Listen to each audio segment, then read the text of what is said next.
Let's tell a story. Hey, it's Teacher Let again. Are you ready for a fourth story out of 52 prominent women in the Bible? The character here is unknown by name, but she's very important as the other. Will you agree that everybody needs someone to tell them a story? Whether you're a single mom or a mom of a dozen, busy or not, even grandma or grandpa likes that, you will tell me a story too. Here we go. Women of the Bible. Martha, Mary, Esther, Abigail, Hannah, and Ruth are just few. Women of the Bible series looks at the 52 prominent women of the scriptures, offering a fresh perspective on the story of salvation. The cast of character is long and colorful, including a parade of prostitutes, evil queens, abused women, single and married women, and widows, young and old. Whatever and whoever they might be, the developers hope that they would not prevent viewers from gaining, as we have deeper appreciation for all the women of faith who have gone before us, living their lives in the light of God's presence. Our story is about the woman of Proverbs 31. Her character represents the fulfillment of a life lived in wisdom. Her joy is to be praised by her husband and children as a woman who surpasses all others. Her story. Proverbs brims with less than glowing descriptions of women. There are wayward wives, prostitutes, women with smoother than oil lips, strange women, loud women, defiant women, wives who are like a continual drip on a rainy day or decay in their husband's bones, women whose feet never stay home, brazen-faced women, and even a woman so repulsive she is likened to a gold ring in a pig's snout. Any woman reading Proverbs may be tempted to conclude that its authors tended to blame women for weaknesses actually rooted in the male psyche, especially when it comes to sexual sin. But to balance things out, there are also some odious descriptions of men, including scoundrels, villains, chattering fools, and sluggards. And Proverbs actually opens and closes with positive portrayals of women, first as wisdom personified, and then as a woman who can do no wrong.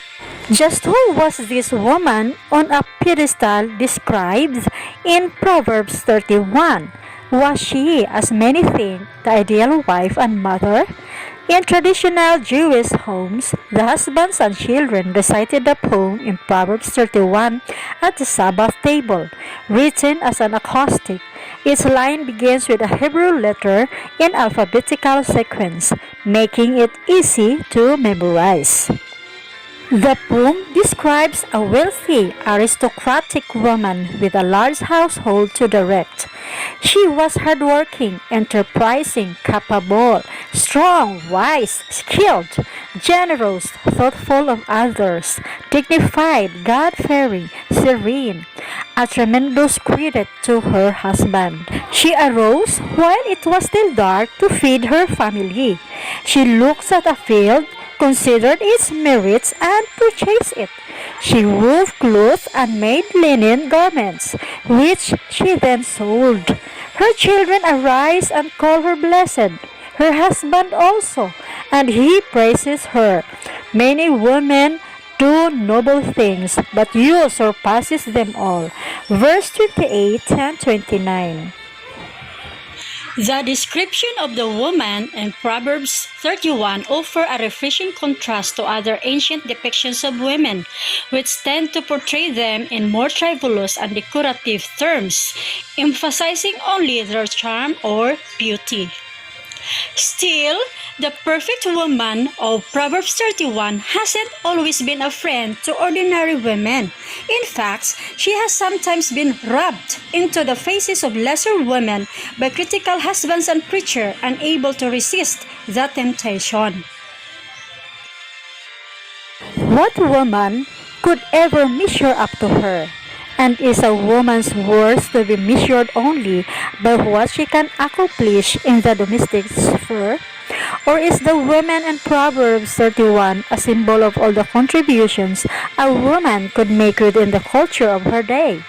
Regardless of how you answer these questions, there is more to her story than simply being the ideal wife and mother.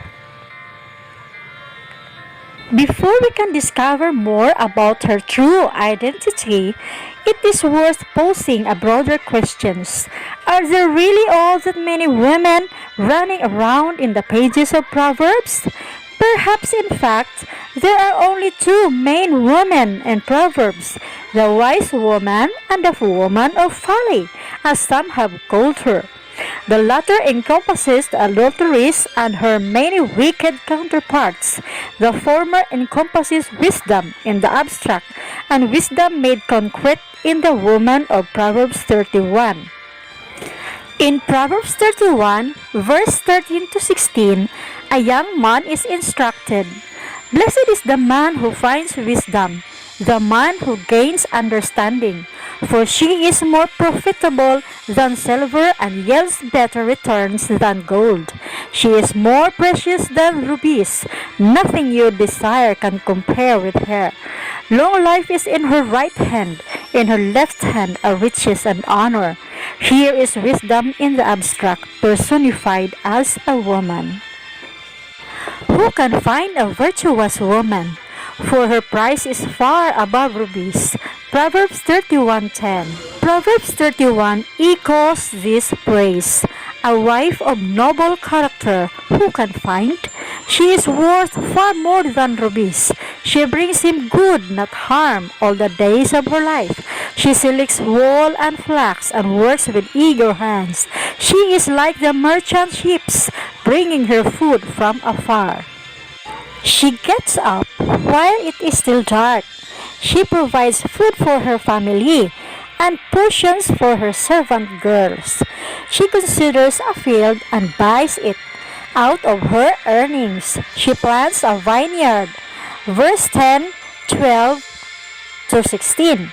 Here is a concrete example of what wisdom looks like in a person's life.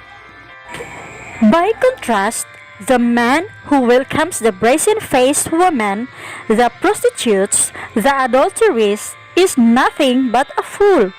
He has fallen prey to the woman of folly, who offers deceitful pleasures that will lead to his death. From beginning to end, Proverbs is a practical handbook for leading a life based on wisdom. In the end, there are only two choices for both men and women: to embrace wisdom or to love folly. The woman of Proverbs 31 may well be meant to inspire both men and women with a picture of what a virtuous life, male or female, is capable of producing: shelter for others, serenity, honor, prosperity, generosity, confidence about the future, true blessedness. Who wouldn't want to be like such a woman? Who wouldn't sing her praises? Her life and times. The woman of Proverbs 31 was a real pro at working with fabrics. She started by selecting the wool and flax, verse 13, then spinning it into threads, verse 19. She wove the woolen threads into rich scarlet clothing to keep her family warm in snowy weather, verse 21. She wove the flax threads into linen for bed coverings, for fine clothing for herself, and for clothing and sashes to sell. Verses 15 and 22. Traditionally, women's work, the spinning and weaving of cloth for clothing, beddings, rags, and other needs, occupied a tremendous amount of the time and talents of Hebrew women. Fibers from plants like cotton and flax or wool from sheep were spun and twisted in order to produce a long thread. The thread could then be used to sew fabrics together with needles made of bone, or it could be used to weave new fabric. Old Testament families used fabrics for a variety of purposes. The oldest and most common fabric in biblical times was wool. Woolen fabrics were woven from the hair of lambs and sheep, and were made into the everyday clothing worn by the common person, even in hot weather. Linen, which was woven from the flax plant, formed the fabrics from which inner clothing was made. Some linen was so finely woven that it formed a silky, translucent cloth from which the reeds made their garments. Heavy cloth woven from goat or camel hair formed waterproof tents and outer clothing. Sound like a lot of work? It was. The woman of a household spent virtually every spare moment on one part or another of the task of making fabrics. The wife of noble character, in Proverbs 31, works with eager hands. Verse 13, and it seems as if the spindle and distaff never leave her fingers. Verse 19. That's why she has no fear for her household. Verse 21, spinning and weaving have kept her busy all the time, but she and her family are ready for the cold weather. Does just reading about the Proverbs 31 woman make you tired? Do you wish you would just sit down and rest a moment? Whatever your response to this larger-than-life woman, you can't help but notice that she never wasted the time given her. In our convenient culture of store-bought clothing and fast food restaurants, you may not need to weave your own clothes or cook your own meals. But that's not the issue. The issue is whether you're making good use of the time given to you. Are you? Her legacy in Scripture.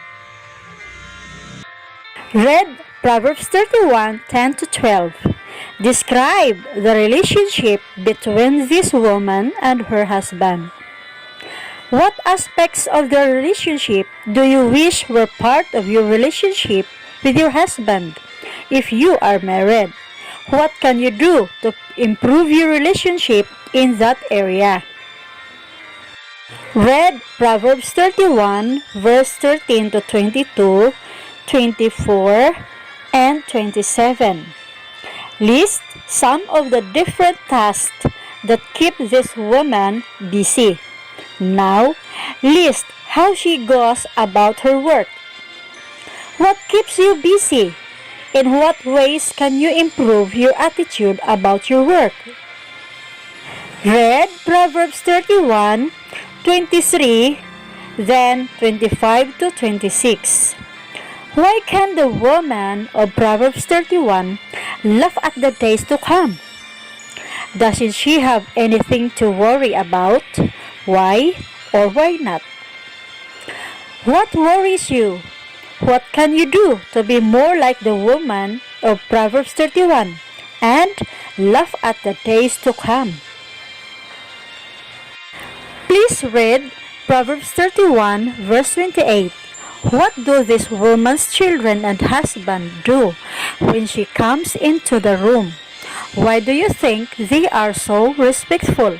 What do you think the woman of Proverbs 31 has done to earn such praise from her husband and children? Does this verse seem out of touch with reality to you? Why? What would you have to do, or how would you have to change for this verse to be more of a reality in your life? Read Proverbs 31 verse 29-31. What is the thing that is most praiseworthy in any woman? What if she isn't much of a housekeeper, or isn't handy at crafts, or isn't very good looking? What would make her still worthy of praise? And lastly, what's most important to you? Charm? Beauty? The fear of the Lord? How is that evident in your day-to-day life? Her promise. Many women find Proverbs 31 discouraging. Don't let that happen to you. Remember, this very capable woman is ultimately praised not so much for all she accomplishes as for one thing. She fears the Lord. The woman who is worthy of praise is not necessarily the one who does all her own sewing, or is a great cook, or is a natural beauty. The woman who gets the praise is the woman who fears the Lord. That's the target to aim for, not outward beauty, not a perfectly decorated new home, not even more intellectual knowledge or business acumen. Instead, aim for a bold, all-consuming love for God. Then you too will be worthy of praise. Her legacy of prayer. Reflect on Proverbs 8:11-36. Praise God for the gift of wisdom which preserves, blesses, and even prolongs our life. Offer thanks for the benefits of wisdom you have already tasted in your daily life. Confess any tendency to choose the wisdom of the world over the wisdom of God. Ask God every day to make you a woman who longs for wisdom, who prefers it to silver and gold. Lift your heart. Proverbs is full of pithy statements that contain profound wisdom for daily life. Look through this book of scripture and select a few favorites, then commit them to memory. Much better if you jot it down to your journal. Let's pray. Lord, you know better than I the kind of heart in which wisdom grows best, one in which patience, faith, and humility are there to nourish it. Help me cultivate a heart in which wisdom can quickly take root and flourish. Let wisdom be so much a part of my life that it produces a shelter for others. Forgive all of my sins. In Jesus' name I pray. Amen.